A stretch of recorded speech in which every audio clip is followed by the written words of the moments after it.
Friends, welcome back to my channel ரஃபிசி lifestyle. எல்லாருக்கும் ரொம்ப சாரி, ரொம்ப நாளாக வீடியோ போட முடியலை. ரொம்ப உடம்பு சரியில்லாதனால வீடியோஸ் எதுவுமே வராமலே இருந்தது.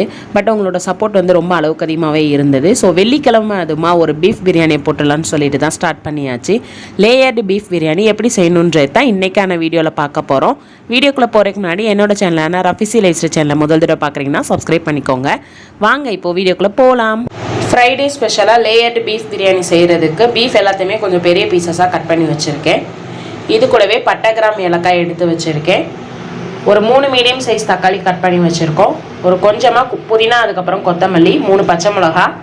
இது கூடவே ஒரு மீடியம் சைஸ் பல்லாரி வெங்காயத்தையுமே 3 மீடியம் சைஸ் பல்லாரி வெங்காயத்தை கட் பண்ணி வச்சுருக்கேன்.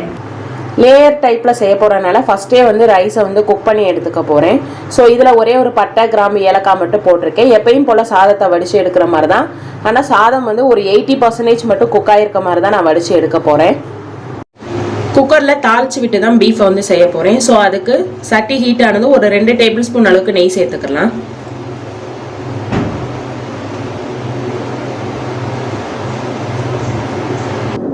அதே ஈக்குவலுக்கு ஒரு 2 டேபிள் ஸ்பூன் அளவுக்கு ஆயில் சேர்த்துருக்கேன். சட்டி ஹீட் ஆனதுக்கப்புறமா ஒரு இன்க்ரீடியண்ட்டை ஆட் பண்ணிடுவோம். எடுத்து வச்சுருக்க பட்டை கிராம்பு ஏலக்காய் எல்லாம் சேர்த்துக்கலாம். ஃப்ளேமை மீடியம் ஃப்ளேமில் வச்சுட்டு கட் பண்ணி வச்சுருக்க ஆனியன் எல்லாத்தையும் சேர்த்துடலாம்.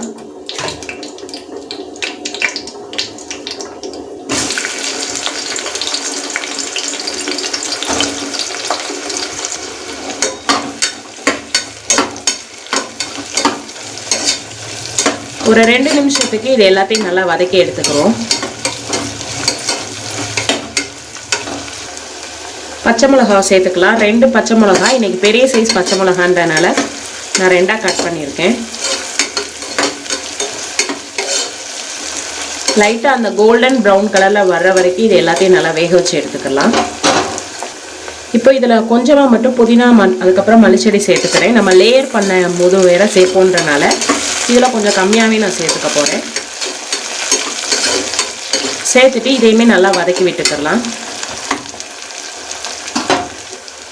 இப்போ வெங்காயம் அதுக்கப்புறம் புதினா எல்லாமே நல்லா மசிஞ்சிருச்சு.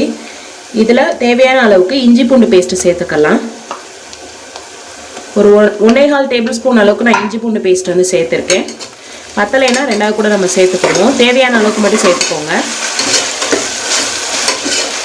இஞ்சி பூண்டோட பச்சை வாசனை போனதுக்கப்புறமா தக்காளி சேர்த்துக்குவோம்.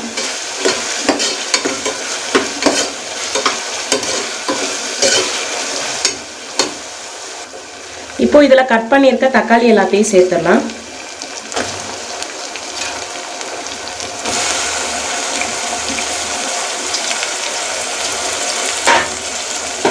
சேர்த்துட்டு இதையும் நல்லா ஒரு தடவை பிரட்டி விட்டுருவோம்.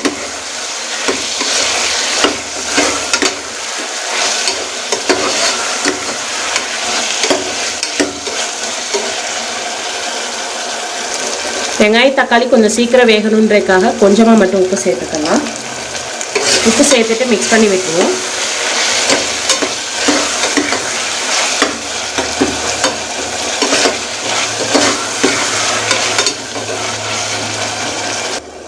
வெங்காயம் தக்காளி எல்லாம் நல்லா மசிஞ்சிருச்சு. இப்போது தேவையான மசாலாஸ் எல்லாம் சேர்ப்போம். ஒரு 1/2 டேபிள் ஸ்பூன் அளவுக்கு மட்டும் ரெட் சில்லி பவுடர் சேர்த்துருக்கேன். காரம் பத்தலைன்னா 2ஆவது கூட சேர்த்துக்கலாம். ஸோ இதை லைட்டாக மிக்ஸ் பண்ணி விட்டுக்கலாம். இதுக்கப்புறம் பிரியாணி மசாலா சேர்க்கலாம். ஒரு 1 டேபிள் ஸ்பூன் அளவுக்கு வீட்டில் அரைச்ச பிரியாணி மசாலா நான் இப்போ சேர்த்துருக்கேன். நீங்கள் உங்கள் வீட்டில் வந்து கடை பிரியாணி மசாலா இருந்தாலுமே அதையுமே நீங்கள் சேர்த்துக்கலாம். ஸோ இப்போ வாஷ் பண்ணி வச்சுருக்க கறி எல்லாத்தையும் சேர்த்துடலாம். ஃப்ளேமை நான் லோ ஃப்ளேமில் தான் வச்சுருக்கேன்.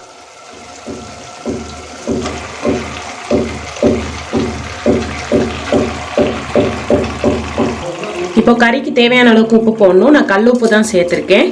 கம்மியாக சேர்த்துக்கலாம். 2ஆவது வேணும்னா நம்ம சேர்த்துக்குவோம். இது எல்லாத்தையும் நல்லா ஈவனாக மிக்ஸ் பண்ணி விட்டுக்கலாம்.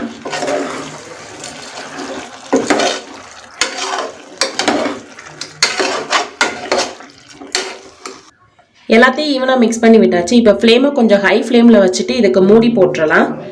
கறியிலேருந்து தண்ணி வருன்றனால எவ்வளோ தண்ணி வருதுன்னு பார்த்துட்டு எக்ஸஸாக வேணும்னா ஒரு கொஞ்சமாக மட்டும்தான் தண்ணி சேர்க்கணும். ஸோ இப்போ இதுக்கு மூடி போட்டுடலாம். ஒரு 15 நிமிஷத்துக்கு இது இப்படியே இருக்கட்டும். இப்போ ஒரு 15 நிமிஷம் ஆயிடுச்சு. ஓப்பன் பண்ணலாம். ஃப்ளேமை கொஞ்சம் லோ ஃப்ளேமில் வச்சுட்டு இது எல்லாத்தையும் லைட்டாக மிக்ஸ் பண்ணி விட்டுக்குருவோம். இப்போ தான் கறியிலேருந்து தண்ணி எல்லாமே வர ஆரம்பிச்சிருக்கு.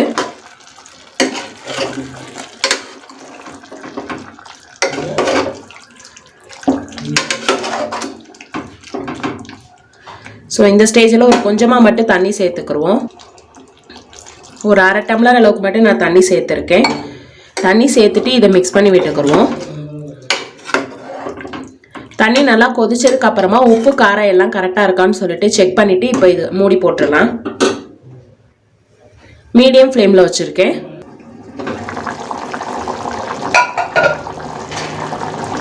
இப்போ ஃப்ளேமை லைட்டாக சிம் பண்ணிக்கலாம்.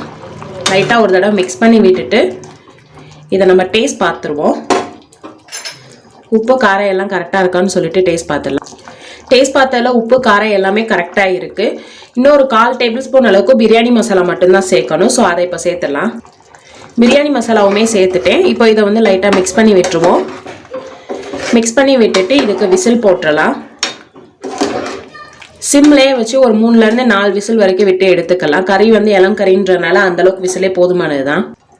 இதே லேயர் பிரியாணிக்கான ப்ரொசீஜரை வந்து நீங்கள் மட்டனை வச்சுமே நீங்கள் செய்யலாம். மட்டனுக்கு உங்களோட மட்டன் எந்த அளவுக்கு வேகுமோ அதுக்கு தக்கன நீங்கள் விசில் போட்டுக்கோங்க. இப்போ நான் ஒரு விசில் மட்டும் ஹை ஃப்ளேமில் வச்சுட்டு விட்டதுக்கு அப்புறமா மீதி இருக்கிற 2 விசிலை வந்து லோ ஃப்ளேமில் வச்சு விட போகிறேன்.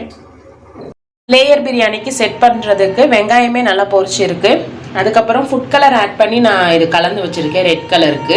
சைட்லேயே ரைஸும் ரெடி ஆகிட்டனால அதையுமே வடித்து வச்சுருக்கேன். 80% வரைக்கும் ரைஸ் வந்து குக் ஆகிருக்கு. இங்கே நான் நார்மலாக வீட்டில் யூஸ் பண்ணுற ரைஸ் தான் எடுத்திருக்கேன். உங்களுக்கு தேவைப்பட்டால் நீங்கள் பாஸ்மதி ரைஸ் கூட யூஸ் பண்ணிக்கலாம். விசில் லைட்டாக அடங்கினதுமே கறி என்ன கண்டிஷனில் இருக்குன்னு பார்த்துட்டு நம்ம லேயர் எல்லாத்தையும் செட் பண்ணிடுவோம். கறி விசில் எல்லாம் போயிருச்சு. லைட்டாக கொஞ்சம் தண்ணியாக இருக்கிறதுனால கிரேவி கன்சிஸ்டன்சிக்கு வரணுன்றக்காக ஒரு 15 நிமிஷத்துக்கு மட்டும் இதை ஹை ஃப்ளேமில் வச்சுக்கிறலாம். கறி நல்லா வெந்திருக்கு. ஸோ இதை லேயர் பண்ணுறதுக்குமே கரெக்டாக இருக்கும். ஒரு 15 நிமிஷம் மட்டும் வச்சு எடுத்துக்க போகிறேன். லேயர் பண்ணுறதுக்கு முதல்ல கொஞ்சமாக கறி சேர்த்துக்கிட்டாச்சு. இதுக்கப்புறம் கிரேவியை லைட்டாக ஊற்றிக்கிறலாம்.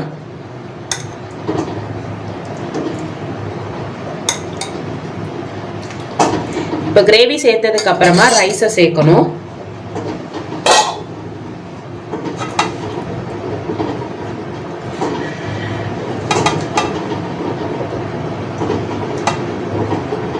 ரைஸை சேர்த்ததுக்கு அப்புறமா கொஞ்சமாக புதினா கொத்தமல்லி வந்து சர்க்கலாக சேர்த்துக்கலாம்.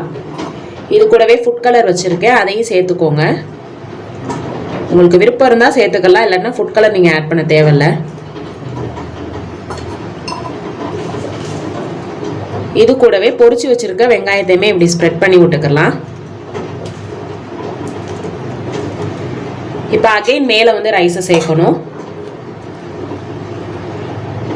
லேசாக மட்டும் ரைஸை சேர்த்துட்டு கிரேவி சேர்த்துக்குருவோம். இப்போ அகைன் கிரேவியோட ரைஸை கறியை வந்து சேர்த்துக்குருவோம். சேர்க்கும் போது நல்லா ரவுண்டாக சேர்த்துக்கோங்க, ஒரே இடத்துல சேர்க்காதீங்க.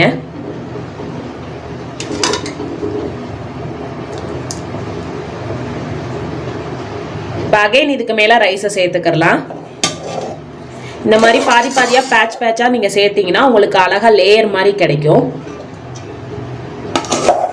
ரைஸை சேர்க்கும் போதுமே ரொம்ப அமுக்கி சேர்க்கக்கூடாது. மேலாப்பில் இப்படி தூவி விட்ட மாதிரி தான் சேர்க்கணும். அகெயின் ஃபுட் கலர் ஆட் பண்ணக்கப்புறமா புதினா கொத்தமல்லி கொஞ்சமாக சேர்த்துக்கிட்டாச்சு. இது கூடவே பொரிச்ச வெங்காயத்தை சேர்த்துக்கலாம். பொரிச்ச வெங்காயம் சேர்க்கும் போது இதோட டேஸ்ட் வந்து இன்னுமே நல்லாயிருக்கும். அகைன் இதுக்கு மேலே மிச்சம் இருக்கிற எல்லா ரைஸையுமே சேர்த்துட்டு கறியை வந்து மேலாப்பில் சேர்த்துக்கலாம். ஸோ இப்போ இதுதான் லாஸ்ட் லேயர். எப்பயுமே பிளெயினாக தான் நாங்கள் சேர்ப்போம். ஸோ இந்த வட்டம் டிஃப்ரெண்ட்டாக வந்து மேலே கிரேவி வச்ச மீனுக்கே தம் போடலான்னு இருக்கோம். ரிமைனிங் இருக்கிற வெங்காயம் எல்லாத்தையுமே தூவி விட்டாச்சு. அப்புறம் லாஸ்ட்டாக இருக்கிற கிரேவியும் அதோட சேர்த்து கறியுமே சேர்த்துக்கலாம். ஒரு 10 நிமிஷம் தோசைக்கல்லை வந்து சூடு பண்ணிக்கோங்க. சூடு பண்ணிவிட்டு இதை வந்து தம்மில் வந்து போட்டுடலாம். 10 நிமிஷம் மட்டும் தம்மில் இருந்தால் போதும். இது எல்லாமே நல்லா குக் ஆயிரும். ஸோ இப்போ எல்லா லேயரையுமே செட் பண்ணியாச்சு. இப்போ ஒரு டைட்டான லிட் வச்சு க்ளோஸ் பண்ணிக்கலாம். இதுக்கு மேலே வெயிட் அப்படி இல்லாட்டினா தண்ணி சேர்த்துட்டு நீங்கள் வச்சுக்கோங்க. ஒரு 10 நிமிஷத்துக்கு மட்டும் இதை தம் போட்டு எடுத்துக்கிறோம். நான் ஃபஸ்ட்டே சொன்ன மாதிரி ஒரு 10 நிமிஷத்துக்கு மட்டும் ஹை ஃப்ளேமில் வச்சு தம் போட்டுக்கலாம். ஏன்னா உங்களுக்கு ரைஸ்லேருந்து கறி எல்லாமே குக் ஆகிட்டதுனால 10 நிமிஷம் மட்டும் இதுக்கு போதுமானது தான்.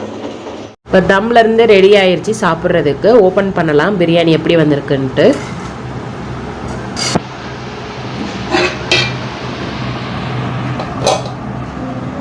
ரொம்பவே சூப்பராக வந்திருக்கு. சாப்பிட்றதுக்கு தயாராகிருச்சு. Beef layer biryani.